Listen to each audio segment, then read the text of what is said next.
कहानी का आगाज। एक छोटे से गांव में मुन्ता और गुड़िया अपने माँ बाप के साथ रहते थे। एक दिन स्कूल से वापसी पर मुन्ता को बबलू चाचा की मिठाई की दुकान नजर आई। मुन्ता खुश होकर, गुड़िया चलो समोसे और जलेबियां खाते हैं। गुड़िया ठीक है, लेकिन थोड़ा ही खाएंगे, मामा ने कहा था बाहर का खाना कम खाओ। दोनों जैसे ही दुकान पर पहुंचे, एक कबूतर ऊपर से आया और मुन्ता के सर पर कर गया।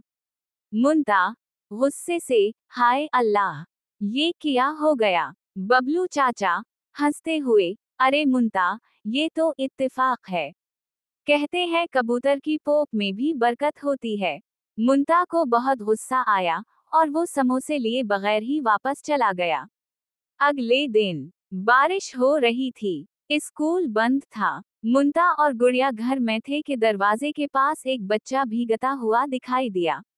वो था राजू। गुड़िया, अरे तुम बारिश में क्यों भीग रहे हो? राजू आहिस्ता से, मेरे पास छतरी नहीं थी, स्कूल जा रहा था कि बारिश आ गई। मुन्ता थोड़ा झुंझला कर, चलो अंदर आ जाओ, मामा से पूछ लेते हैं। उनकी मामा ने राजू को कपड़े दिए और गरम दूध भी पिलाया। थोड़ी देर बाद राजू ने अपनी जेब से एक छोटा सा लाकट निकाला। राजू, ये मेरे अब्बू का है, खो गया था, मैं उसी गली में उसे ढूंढने आया था। गुड़िया चौंक कर, अरे ये लाकट तो कल भाई के स्कूल बैग में था, हम समझे हमारा है। मुन्ता ने माफी मांगी और लाकट वापस कर दिया। कहानी का अंजाम। पता चला कि राजू के अब्बू बबलू चाचा के पुराने दोस्त थे।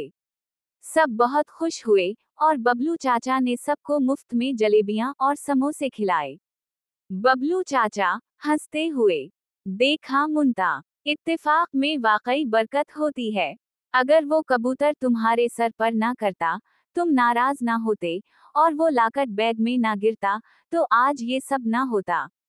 मुन्ता मुस्कुराकर, सच चाचा, अब अगर कोई अजीब सा इत्तेफाक हो भी जाए, तो मैं गुस्सा नहीं करूंगा, क्या पता इसमें कोई भलाई छपी हो। कभी कभी जो चीजें हमें बुरी लगती हैं, वही आगे चलकर हमारे लिए फायदा मंद साबित होती हैं। उसी को कहते हैं इत्तेफाक में बरकत।